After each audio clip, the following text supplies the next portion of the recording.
our first reader is Ray Evans. Oh, right. Who's has appeared in many anthologies. He's got 3 published collections of poetry. The most recent was a pamphlet, Might As Well I Can't Dance, which is also on Kindle for those who are interested, in shops and They're so Waitrose. poor. Yeah. And I can buy some shoes and we can get mummy out of the home for a day. He's also a very fine photographer who is going to be producing a book of his photographs very soon. So I'll hand you over now to Ray Evans. Thank you. Thank you. This I wrote specifically for the Dovetails event that we had some time back about Ukraine and what have you. And this is called Skin. See the scars from a clouded history. Each one remembers a stranger taking aim. I understand he was only allowed 1 bullet. 2 was considered a waste. Imagine a life having less meaning if it required more than 1 round to end it. Winter finds the unknown soldier stalking like a golem, looking for another name. Dogs bark, crows bark, women and children build barriers. He's small, like Napoleon standing to attention. Such is the curse of geography, he must protect the flatlands from a diplomat's advances. Warm water ports freeze up, tourists go south, tipping the waiter, stuffing paper money into his blue serge trousers. People protest. On the TV, banners raise, placards say, we are moved to walk in orderly lines. Shoppers wave from pavements. Children's buggies look so cute, adorned with flags of all nations. United nations, free to wander wherever we choose, to the Palace of Versailles, to the Colosseum, where lions ate converts for sport. This is my skin. The darkest spots are plague ships, borders between our great nations, holding fast while you move ever closer. There could be sparks, like a comet, a giant Catherine wheel falling to Earth, trailing in its wake 1,000,000 stars. We could collide, as people do, as planets do on long journeys through space and time. We'll check our passports for clues and stare into each other's eyes. It's an old picture. I no longer have that shirt, but this is my skin. It surrounds you. This is called sorry, go on. I was just going to say that these poems are in the pamphlet that we produced, Now Ukraine, which you can get on our website. Yeah. Yeah. This is called Razzmatazz. The piano plays allegro, fierce stamping allegro, thick fingers on heavy hands, heavy chords banging against our ears like bullets hitting their mark. A band is blowing Dixie, double ball time, a lock-in, long past curfew, bottles half full, voices singing, glasses ringing, all that jazz, razzmatazz. No one thinks about the streets, ricochets whining, splitting heads, dropping like flies, open fires, cooking dinner, a tin pot utility. There's water along Sniper's Alley, dance macabre. Chair legs rock, legs slapped red. Who would complain? Who would listen? And laughter. What a simple sound it is. Unhinged, teeth flashing, air screaming, tongue stuck out, defiance. Bright liquor, inebriating the folds of our skin at Liberati May. And what of tomorrow? Old rags carrying the dead across no man's land while hostile forces shoot to kill, priests, volunteers, gangsters. This could be anywhere. Stalingrad, Nuremberg, Warsaw, Krakow, Cambodia, Manchuria, Sarajevo, Belfast, Berlin, Rwanda, Bhopal, Soweto, Syria, Iraq, Iran, Afghanistan, Kurdistan, Ukraine. The music plays, the list goes on. Thank you very much. Am I sharing my screen again? No.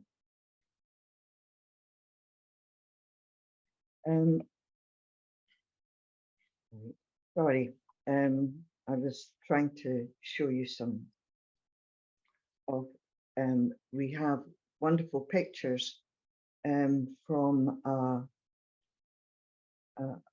friend of Amy's, actually, our next poet, who is working in Ukraine at the moment. Ali Hutchison, we're very grateful. All the pictures that we're going to see are by Ali. He's an ex-soldier who is now, I think he's doing logistics, but though I don't know what that means. Anyway, Amy is my niece, and she's a wonderful poet, and I'm not the least bit biased saying that. I keep telling her to bring out a collection because she's far too modest about her own work. It's wonderful. She's been working in Donny O'Rourke's poetry group, and people used to tell me, oh, Amy's work is fantastic. So get that collection out, Amy. She's also absolutely, yeah, she's also in the Clyde Built program, which is a mentoring program for poets. So emerging poets are teamed with a mentor, and she's been doing that. So although she's tiny, she's Clyde Built. Amy Rafferty, please. Thank you, Jean. Thanks. These poems that I'm going to read are inspired by photography that my friend has sent me from the Ukraine. They're from a larger sequence, but I'll just jump in. Okay, this poem is Dnipro. Cover your neck, my love, and then cover my eyes. Tell me who won when it's done. We plan out our days in bearable stages, in rhythms that come naturally to the sky. None of this is easy. Dogs cower under cars. There are animals everywhere. We fetch water, sweep stairs of rubble, clean blood from doorsteps and walls. We shout for our daughters in the streets, while behind us our neighbours pray. You tell me one day we will have a normal life, and until then we beg advice from bad friends, knowing it is easier to listen to false promise than to see the world for what it is. There is safety in numbers. They send machines, black and cold. My heart keeps watch like a crow over carrion. Keeping count becomes impossible. A black car called at midnight slips through the streets of this bombed out city. There is no way out. Shadows and lights drift across buildings as the men keep coming. Terms and conditions scroll by too fast to read, so we concentrate, we adapt, we keep ourselves safe amongst trees, knowing we are not alone. This world is full of bad news. Thank you. This second poem is called Consort. Hope dwells not in this gilded house, but in settled trees so green and rooted. Born too soon, our children grew from goodness, unfolding and stretching into a world that did not want them. Sure-footed sons, we named them after fathers they would never know. We sang to keep them safe, turning the words on our tongues into prayer, Oh, grace is ours, and given these days of sun, we'd sing to each other across fields. Each child a gift, and blessed with this we'd yield to love and nothing else. We counted dark days amongst days of light, and when the others came, defenders of men, their cruelty tricked us into line, their anger indiscriminate, soundless and savage. They brought down the sky around us, our songs silenced, useless, unsung. We waited to hear of our sons, our futures spinning, silk unspun across rubbled ground. Turned from burning homes, only our dead returned, wearing crowns of marigold. We planted them as seeds to grow in our fields, to count our dark days amongst these days of light. For our hope dwells not in this gilded house, but under settled trees so green and rooted. Thank you. Very much. It's beautiful.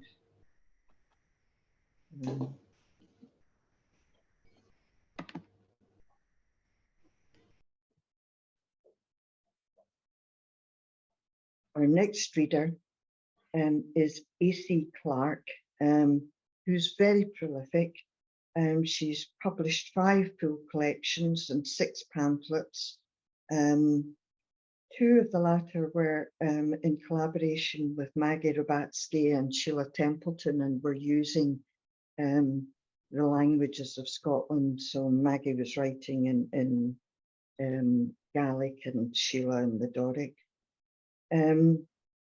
Her 5th full collection, Troubling Women, came out in 2017, but since then she's been working on an extensive series of poems about Paul and Gala Eluard, who later married Salvador Dali, and the surrealist circles that they moved in. She has also been involved with other writers and artists in a project inspired by Gart Naval Royal Hospital and initiated by Gillian McDougall. But she's contributed many poems to Dovetails, pamphlets and anthologies, and has won a number of competitions, including Beyond Borders competition just before the pandemic. A.C. Clarke. Thank you, Jean. I think my poem, Lane would probably describe as wishful thinking, and the end bit might only come true if there really were a comet coming to unite us all. Anyway, it's called Lines. Lines, queuing at checkpoints, riverbanks, on the cold shores of Calais, under freezing rain, under searing winds, under hail of bullets, speaking many languages, but all speaking the language of pain. Lines ruled on maps, to cross with tanks, to cross with hard-won papers, to cross with nothing more than a lucky prayer. What if, like birds riding free air, we flowed with currents and wind shifts? What if we let differences mingle like colored threads in a pattern, where each is itself, each woven into the rest? What if, citizens of everywhere, we joined protected hands to circle the whole round world, our one, our only earth? Thank you. And apologies in advance to anyone who's reading when I leave, because I have to leave at 7 o'clock. Thank you. Thank you very much, Anne. Great. If only. Our next, I say a reader, he's really a performer, Paddy Hanrahan. He's a South African, well, I associate 2 things with Paddy. One is being South African. He was involved in the struggle for democracy in South Africa, and although he's been in Glasgow for 40 years, that has been the defining factor in his life. The other is Santa. He plays Santa every Christmas and is a wonderful Santa. But he is a storyteller, and they've been a way of sharing and remembering a life lived out during a very turbulent and troubling time. He quotes Trevor Huddleston, the great Anglican bishop, who wrote a book called Not for Comfort. And it may be that, I don't know what Paddy's going to read now. He's a storyteller, so he hasn't sent me a text, but it may not be comfortable. Paddy Hanrahan. Thank you, Jane, for that. I've got a bit of a horsey voice. I found that out on Friday. Well, I knew it, that on Friday some card was going giddy up, giddy up, giddy up as I was speaking. So anyway, I get a bit overwhelmed, and listening to all that talk, you could see that I was uncharacteristically quiet. And just so many variables and so many complicated things, and so I almost in my storytelling resort to instances, things that come to mind, occasions in which that little change leads to the big change. And I was very lucky that last week on Friday, a friend of mine who's been heavily involved in the peace process, in struggling for peace in South Africa, Liz Carmichael, came, and she only let me know, a day before she was recounting some of them, and it was about the struggle for peace.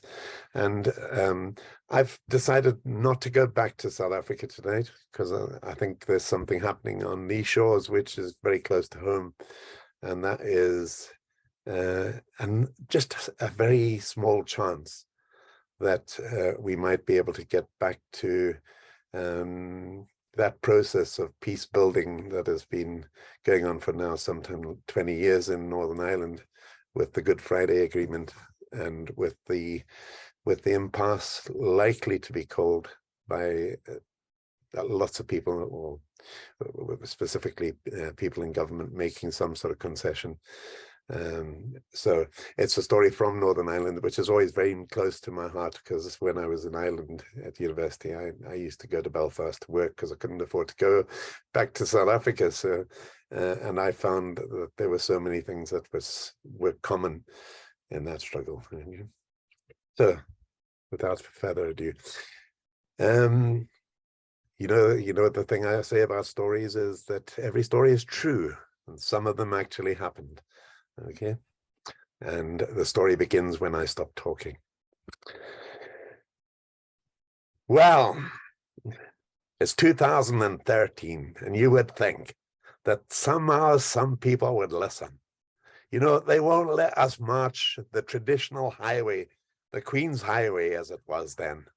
They won't let us march past Ardoyne, because them Taigs have protested. They've been throwing bombs and things like that, but the police should just sort them out.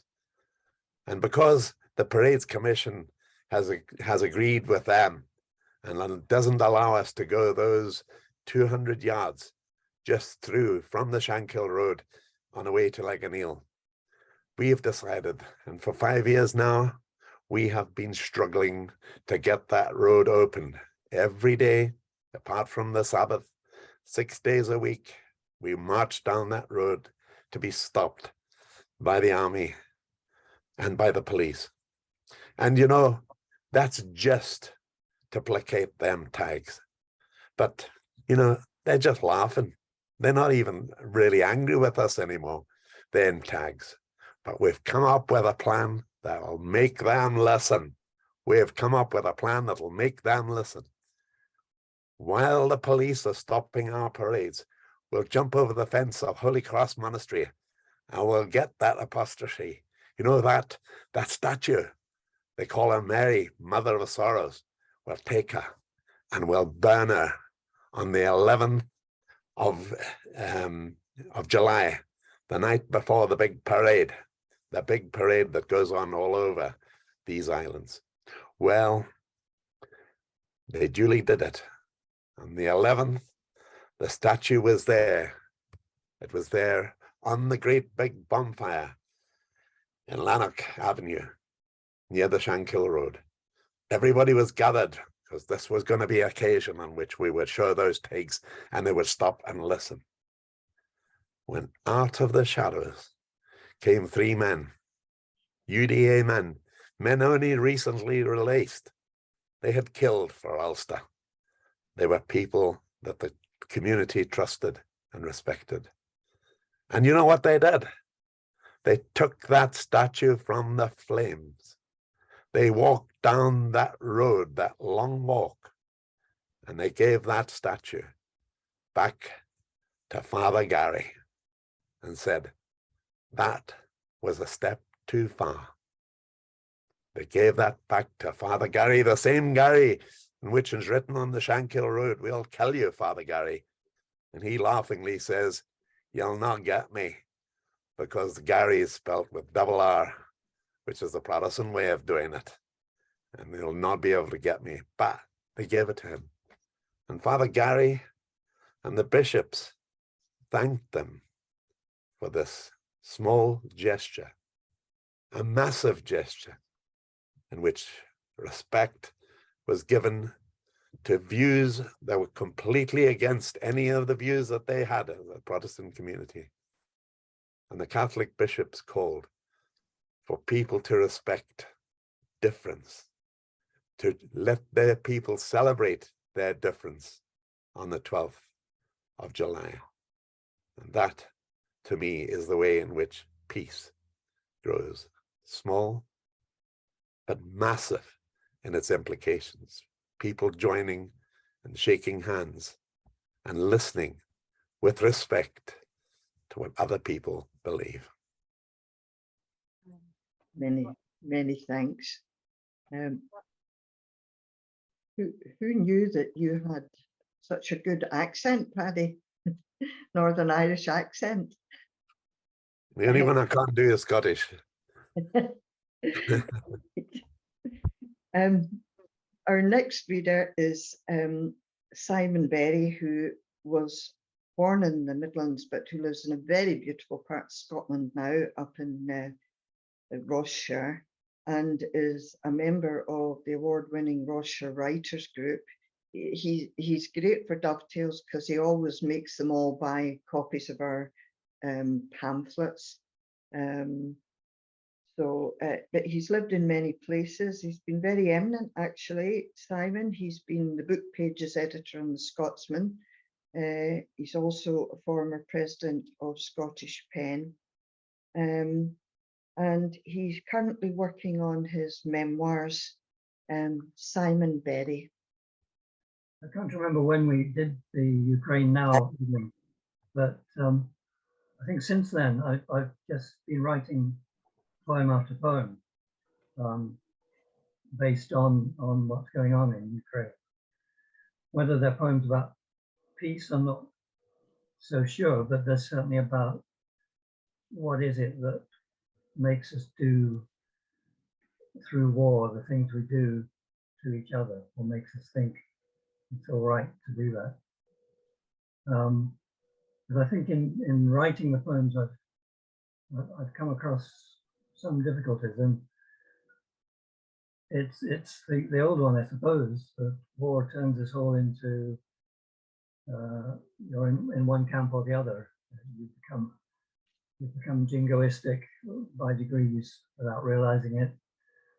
You're blaming the other side, all these things. So what I thought might be quite interesting, if you'll allow me, is to read three poems, all of which I wrote last July, and in a short space of time.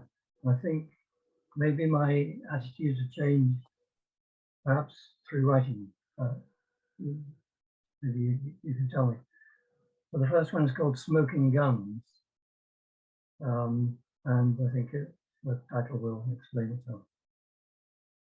So it's not that difficult for a superstate like yours or ours to find the casus belli, just you keep that national paranoia on a high. The Azov militias made it easier with their wonky swastikas and patriotism in black shirts to come up with a smoking gun. Eradicating fascism on your borders was a provocation. Surely not a serious threat to Mother Russia, with your glorious history and double-headed evil. What dreadful insecurities could have turned your forces onto full alert with white Zs painted on the rusting flanks of Soviet-era armory? It was ever thus in history. Suspicion feeds upon itself, awakening new minted each day as the smoking gun is found at last in the sweating palms of mercenary and patriot alike.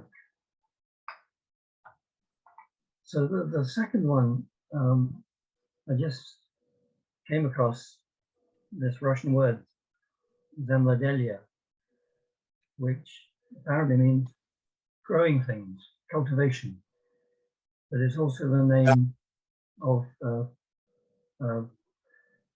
a weapon system that the Russians have for sowing mines, which I think, I know there are many, many horrendous things. I think one of the most obscene must be what happens to countries when usually an army retreats and it leaves behind these mines everywhere.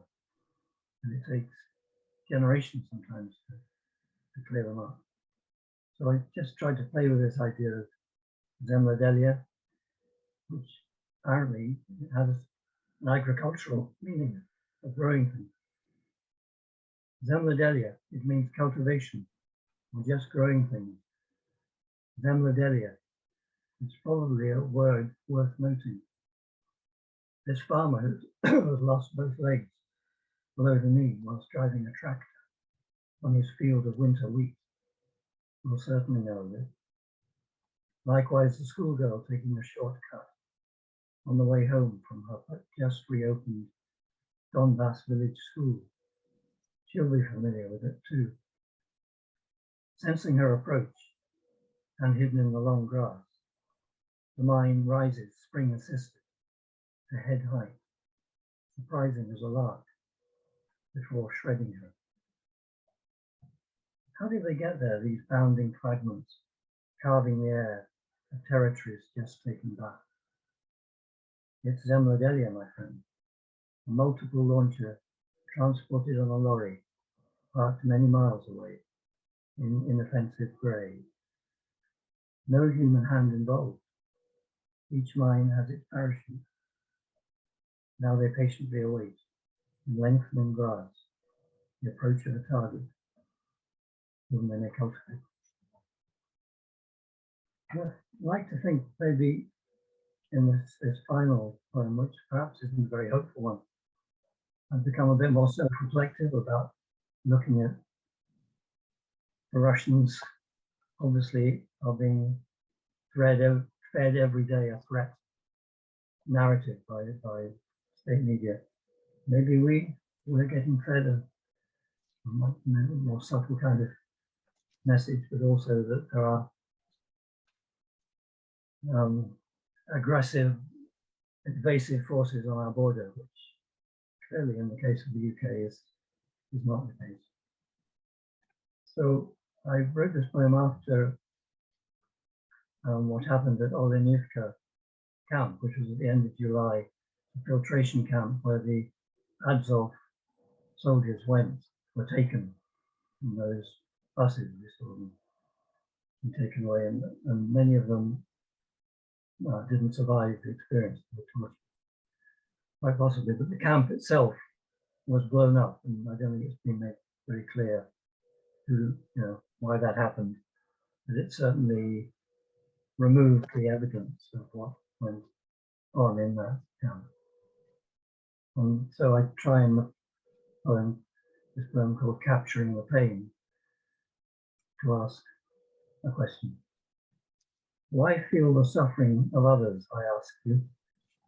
What excuse to represent the blowtorch pain of a rifle butt in the ribs, or something more lingering, involving the slow loss of a finger at a time? What honest need to imagine all extremities of the hot, the cold, the dull, the sharp? Explain this, please, then tell it to the man wielding a cattle prod, or try a nuanced exchange with the one stripped and tied to a chair. So why not leave them be? Really no concern of ours, no necessity for us to witness or record the compound atrocities of war. What chance a poem or a picture could prevent its repetition? How can my fine words, your digital images, capture the experience of those others who cannot offer back their gratitude?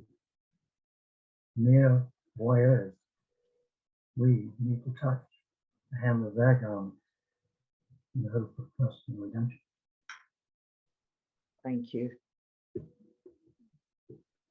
Our next reader is Liam Murphy, who has been, amongst other things, a landscape gardener, a tree surgeon, a bookseller, a picture framer and gallerist, while raising his two children in Norwich, city of literature, of course.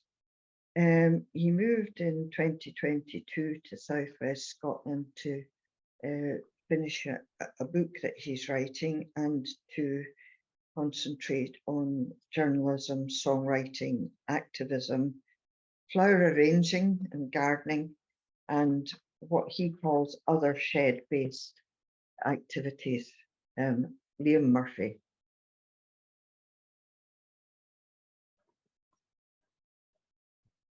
Thanks ever so much, Jean. We've had a lot of words, and I'm aware it's time moves on.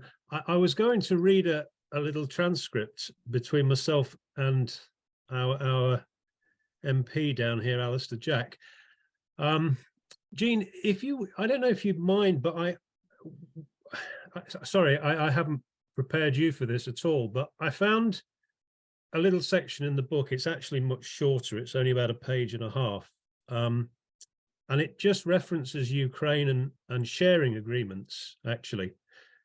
If you've no objection, I thought I might, it seemed to fit fairly well. So, yeah. So this is from Share, which is the book that I've just about finished,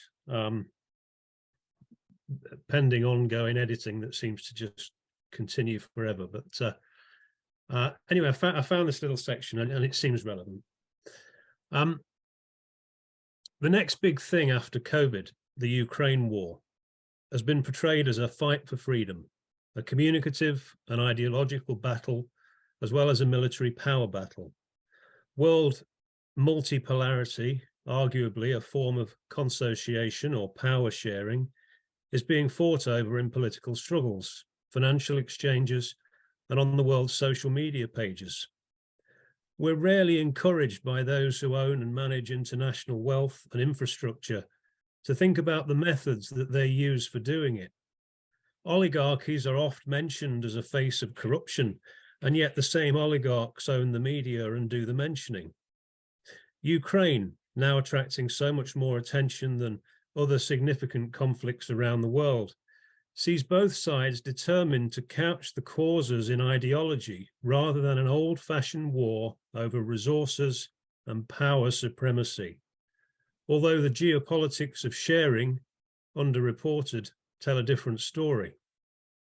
Anger at our representatives for not keeping the peace and maintaining sharing agreements is conspicuously low in the public mindset.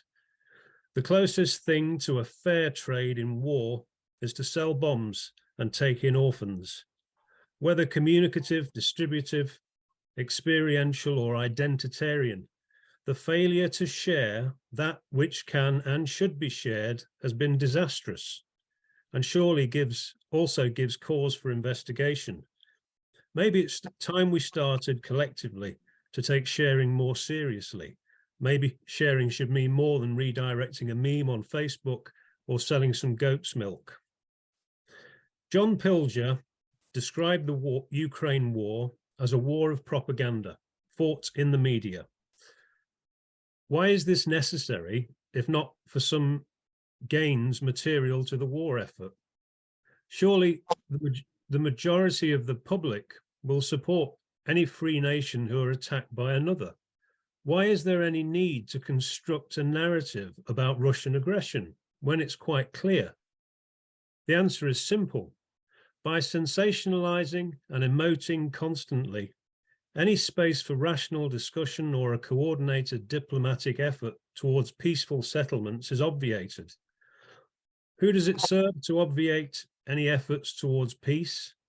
Well, very simplistically, those with either the least interest in sharing resources or those who profit most from war, and round it goes. The war or choice plays out daily in front of our eyes, but without any attention to the minutiae of sharing agreements. Here's a very brief history. On January the 23rd, 2013, David Cameron promised a UK independence referendum by 2017.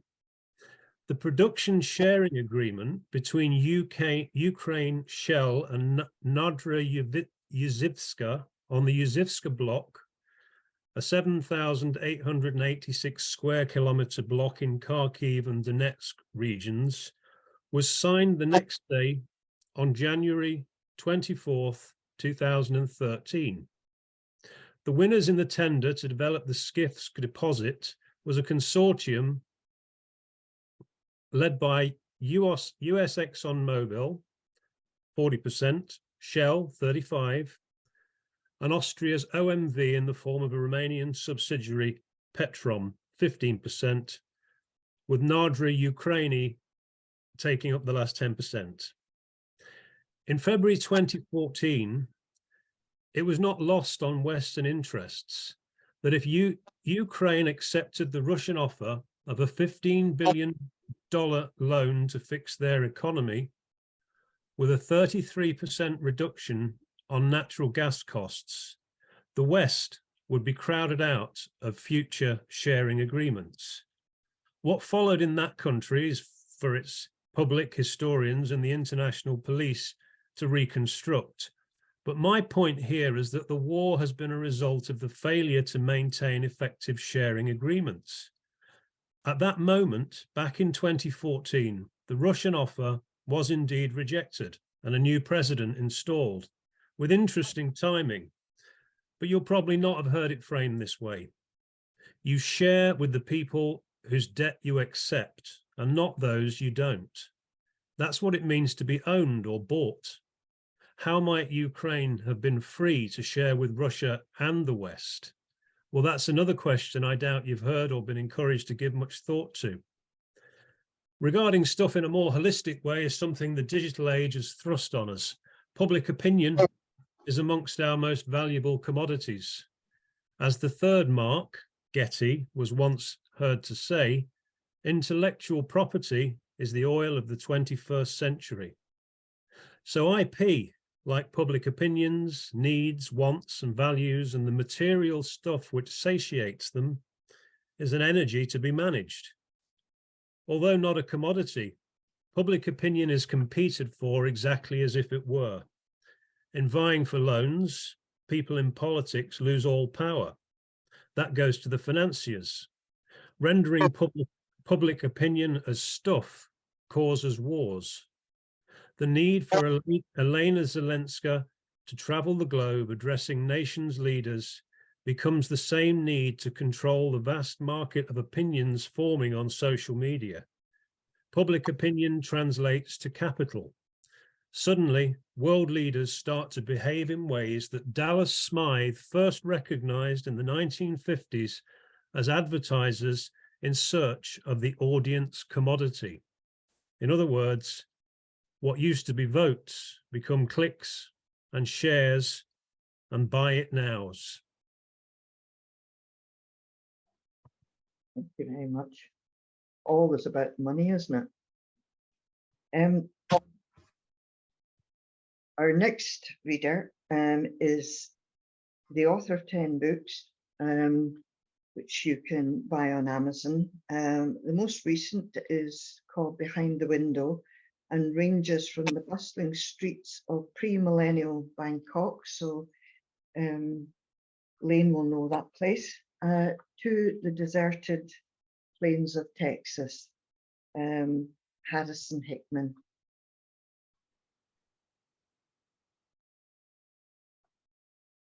Hi there, how are you doing?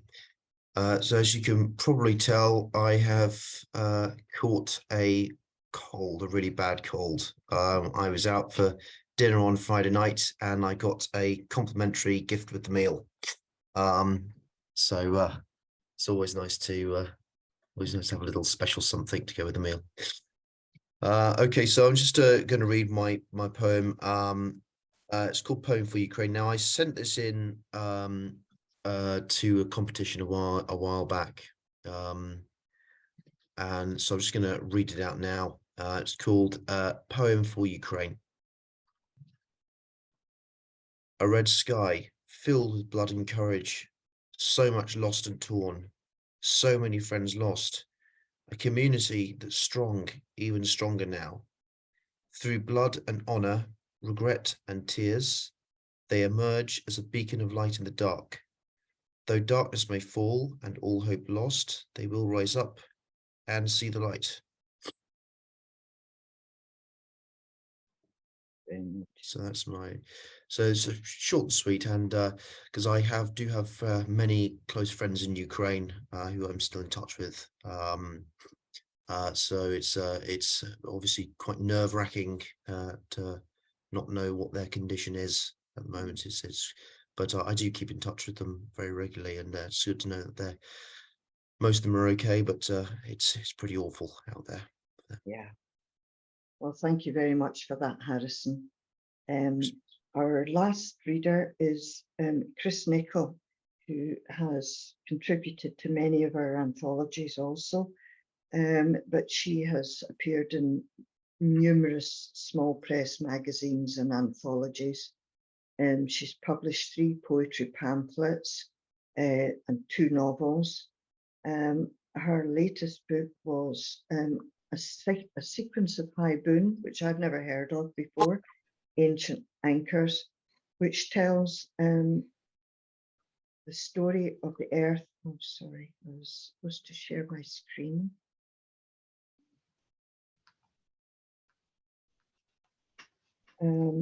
Which tells the story of the earth from the Big Bang to modern day, and you can get that one on Amazon as well. She's currently engaged in writing a piece of creative non-fiction that links the effects of coal mining from her childhood roots to the world views of Indigenous populations. Chris Nichol. Thank you. My first poem, neither of the poems that I have are specifically relating to Ukraine. They're both anti-war poems. The first one's called The Universal Soldier, and it was inspired by a quote from the Greek poet Archilochus, and it's, "In the hospitality of war, we left them their dead to remember us by." The Universal Soldier. Your black-booted heart corrupts humanity. Heavy artillery hides in your pockets, along with dead dreams and scalps. Your camouflaged face betrays intentions. Destruction is your friend, secreted behind false promises, smoke and flames. Your khaki green soul thrives on fear, singed skin and blood. Ambush and execution, your twin companions move you forward. Left behind, lost potential, lost laughter, lost souls.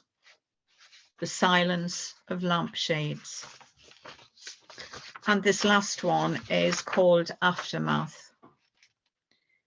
In the peace we return to roads filled with craters, bombed out schools, fire-scarred timbers, and in rubble, a discarded doll. In the peace we return to condemned buildings, broken water systems, twisted electric pylons, coils of wire like tumbleweed. In the peace we return to flattened homes of family and friends, gravestones and memorials, and we begin to rebuild. Thank you. Thank you very much. A bit of hope at the end, maybe. Our final performer, I heard Pauline Bradley singing at the Arms Fair when it was the first demo that Dovetails took part in, and I thought she had a lovely voice, and she has become a member not just of Dovetails but a member of the board, and she also is part of a group called Protest and Harmony, and I hope the next live event we have that we'll have the whole group along to sing for us. Pauline Bradley. Somebody said, I'm sure somebody might know, the first casualty of war is truth. And this is about, I wrote this during the Iraq War, and about the lies that they were spinning to try and justify the Iraq War. So it's called Stupid War.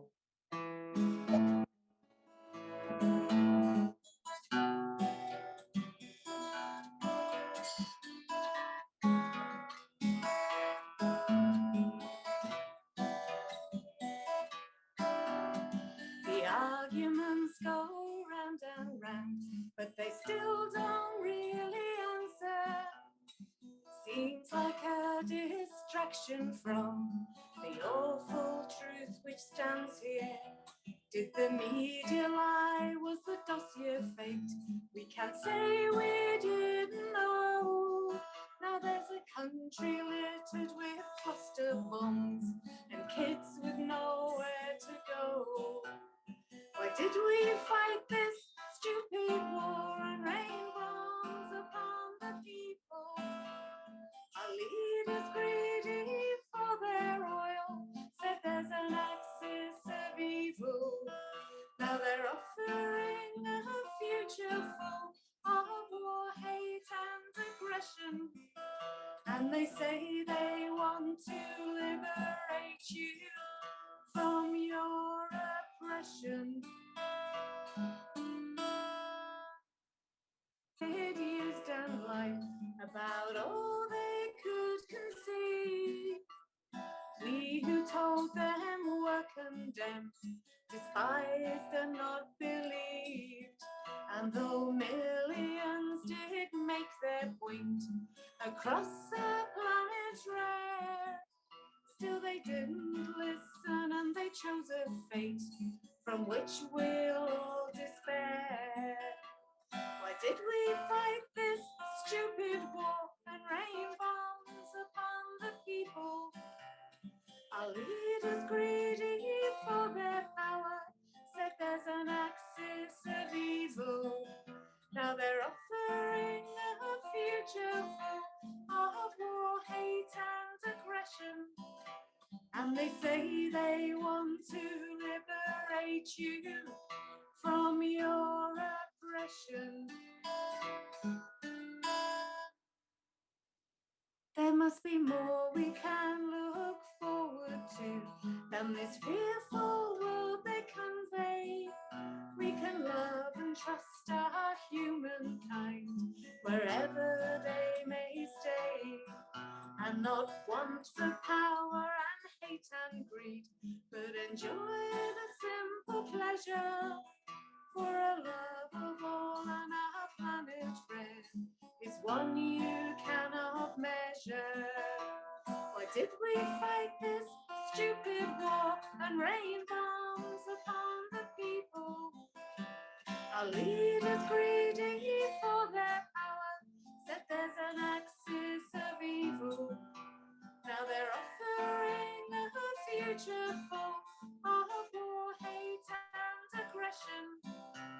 And they say they want to liberate you from your oppression. Thank you. Pauline, your sound is very. So this one's called, so that one I just sang, and this next one is, they're both on my CD called No Borders, No Barriers. And this is called Dear Stephen, and it's based on a letter between two prisoners. Again, during the Iraq War, Stephen Funk was in prison because he was a Marine in the US and he wouldn't go and fight in Iraq. And Matan Kamina was conscripted into the Israeli army and he wouldn't go and fight in Palestine. And I read a letter that Matan Kamina wrote, and I wrote this song based on that letter. Dear Stephen, I thought I'd write to you. My name is Matan, and I'm going through things I'm in prison for this war I didn't want to fight. We did what was the right thing to do. Dear Stephen, I'm in an Israeli jail, and you're in prison in the USA, but we can't fail to see the logic of the military. They don't understand. To kill is the command. We must refuse. So we're facing lengthy sentences, because we won't fight. Our intention is to live and spread humanity, so people in the world can be free in dignity. And though there may be sad and lonely times, but we have not committed crimes, and people suffer near and far in Tikrit, Hebron, Fallujah, Iraq, and Palestine. We've done no crime. Dear Stephen, they want to globalize all of their bloodshed. They'll oppress the poor, but it's not wise, because we know there's folks who still believe in peace, not war, who'll open up their doors to you and me. Dear Stephen, we should be learning now, working and partying like young people always know how. Instead, our civil and our human rights have been denied, because we have defied their lust for war. So when you're standing there as the accused, because for war you'd not be used, remember to be proud and strong. In human hearts you do belong. You're true, they can't get to you. So just look the judges in the eyes. They're human too, though they denied it. They know war is bad, you see, and that they should just set you free. I'll think of you fondly. Dear Stephen, it's now that I must go. I hope that my communication has just let you know that you are not alone, though they'll try to make you look mad. But this world is so glad that you refused. Dear Stephen, this never was in vain. And though in dark moments you may begin to feel some pain, when this wrong is righted, we'll be standing tall and free in solidarity to you from me. Matan Kamina.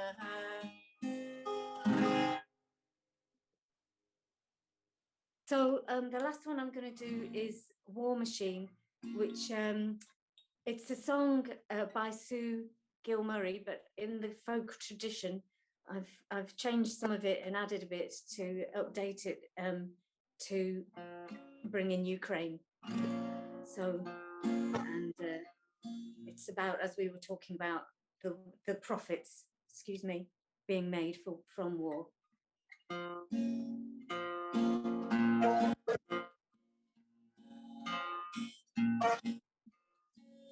In Ukraine skies, the rockets fly, and tanks with uranium go by, and the instruments of tyranny were brought from Britain, PLC, as the war machine rolls round.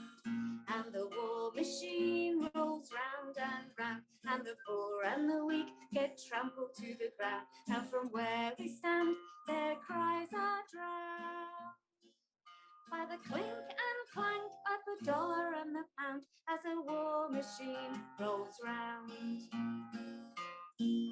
And the prisoner sleeping where he fell will awake to one more day of hell from a US batten's searing pain. His body bound by a British chain as a war machine rolls round. And the war machine rolls round and round, and the poor and the weak get trampled underground. And where we stand, their cries are drowned by the clink and clank of the dollar and the pound as a war machine rolls round. We've an industry that lives and thrives, making tools to shatter human lives, and our honest workers ply their skill, helping distant tyrants maim and kill as a war machine rolls round. And the war machine rolls round and round. The poor and the weak get trampled to the ground, and from where we stand, their cries are drowned by the clink and clank of the dollar and the pound as the war machine rolls round. We are searching for the peacemakers, John Hume and Gandhi's successors, to forge a path against the drive of war and blood, but to survive and stop the war machine. But the war machine rolls round and round, and the poor and the weak get trampled to the ground, and from where we stand, their cries are drowned by the clink and clank of the dollar and the pound as the war machine rolls round. It is time, my friends, for us to say we will not sell debt to earn our pay. It's time for arms exports to cease, for the world can never live in peace as the war machine rolls round. And the war machine rolls round and round. The poor and the weak get trampled to the ground, and from where we stand, their cries are drowned by the clink and clank of the dollar and the pound as the war machine rolls round. And the war machine rolls round and round. The poor and the weak get trampled to the ground. From where we stand, their cries are drowned by the clink and clank of the dollar and the pound as the war machine rolls round. All we are saying is give peace a chance. All we are saying is give peace a chance.